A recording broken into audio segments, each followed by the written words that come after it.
Hello, welcome. I've tried to put a little bit more effort into my video with, um, some production value here. I got that white wall behind me. I'm trying some things with lighting, so we'll see how it goes. I'm still doing like a one take, one shot kind of thing, but maybe I will start experimenting with iMovie. You don't know. I don't know. We'll see how it goes. We'll keep it fresh. Um, I'm finally done with that exam that I've been studying for the past couple of months. It's not been like a consistent effort, but it's been like something that I've been working my way towards. And now that it's over, I have to find something else to focus my time and energy on. And I thought, like, hey, I like making these videos. Why don't I try and get more professional about it? So, you know, that's a start. I definitely tried using those photo booth effects with like penguins and whatnot in the background, sunset, roller coaster, the Eiffel Tower. So those are things to look forward to in upcoming videos as well. um, but back to the hashtag body positive February challenge that I'm supposed to be doing. This has just basically become like an outlet for me to just speak my mind and use instead of a journal. It's more eco-friendly that way. Um, so yesterday's thing, I was supposed to stick a quote or a picture on my mirror that makes me feel body positive or confident. Words to that effect. I don't remember the exact words.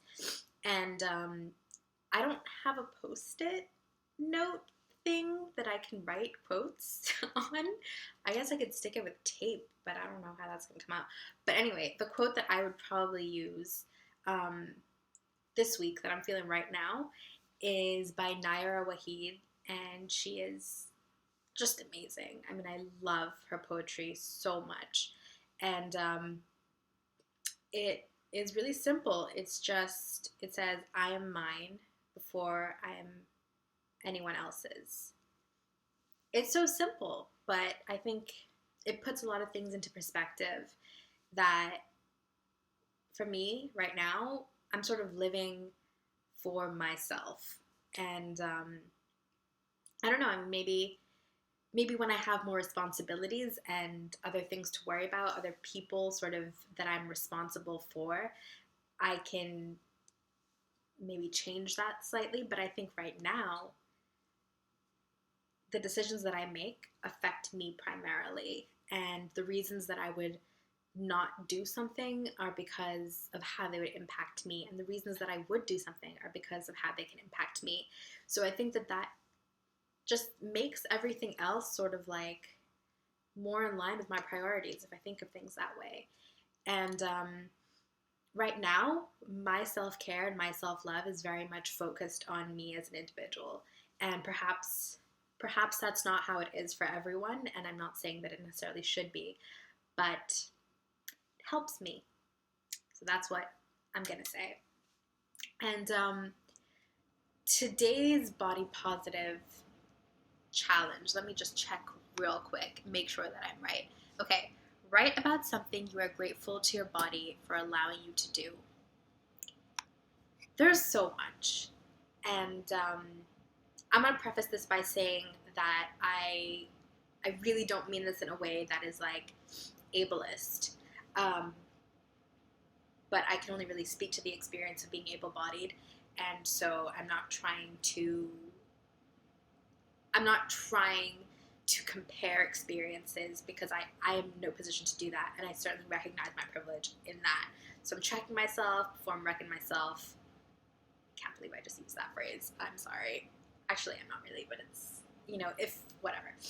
So I'm really thankful to my body for allowing me to wake up every morning and get out of bed and just do my daily tasks that I want to do without pain and without any kind of real challenge or discomfort.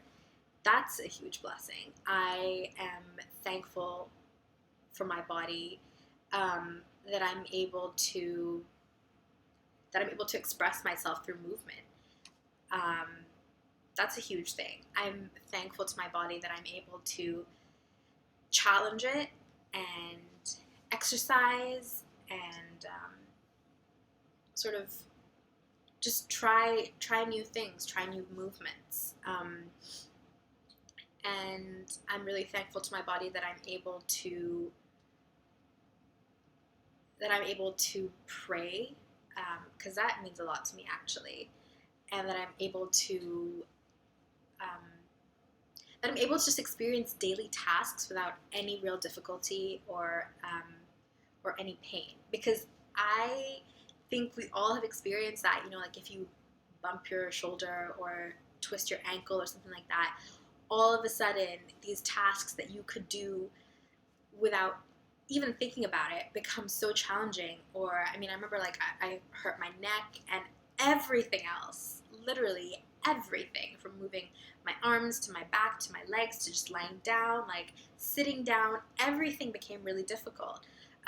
Hurting, your back, or just even like pinching a nerve, any of those things can make all the rest of your movements, no matter where in your body, just incredibly difficult, incredibly just strenuous, and you have to think about it a lot more than right now. I just sort of take that for granted, and I shouldn't take it for granted, right? Like I should be a lot more conscious, and I should be readily able to call to that and say like, wow, that's pretty special. But yeah, I don't know. I feel like that is something I should be more consciously thankful for, consciously grateful for. But I am. Even like sometimes when I was sitting and studying for my exam that I was doing, like I'd be in, a chair for like a good hour, 2 hours, whatever, without really moving much.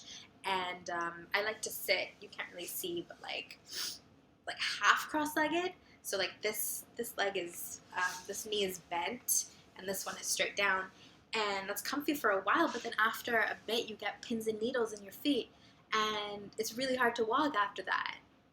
And it's such a challenge to get from like, you can't really see, but from my dining table to my sofa, which is just right next to each other, it just hurts, and it becomes really uncomfortable, and I have to hold on to things, and it's just really challenging that way.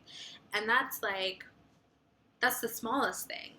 So I'm really thankful to my body for allowing me to experience most aspects of my day-to-day life without any challenge, without thinking about it, and without any discomfort. That's what I'm thankful for. And then I've also been thinking a lot about the fact that it is February, which is a cool month because it's only 28 days, 29 in a leap year.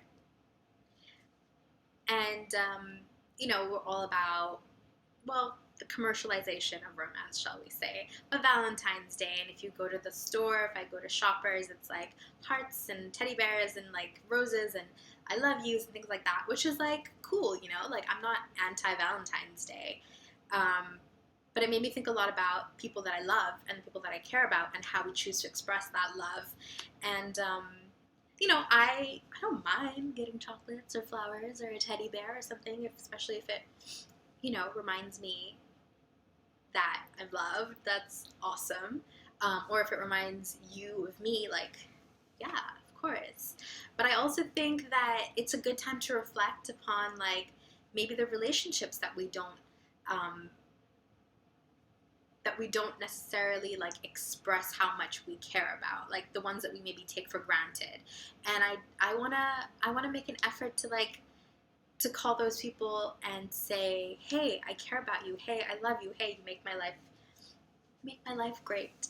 So I'm gonna do that. I am going to write some Valentine's cards, and I'm gonna send them to the people that I care about. And I would love to receive them as well. So if you wanna write me one, that'd be pretty cool. And I wanna try working on this video production thing that I have going on. This like Oscar nominated type stuff that's happening right here.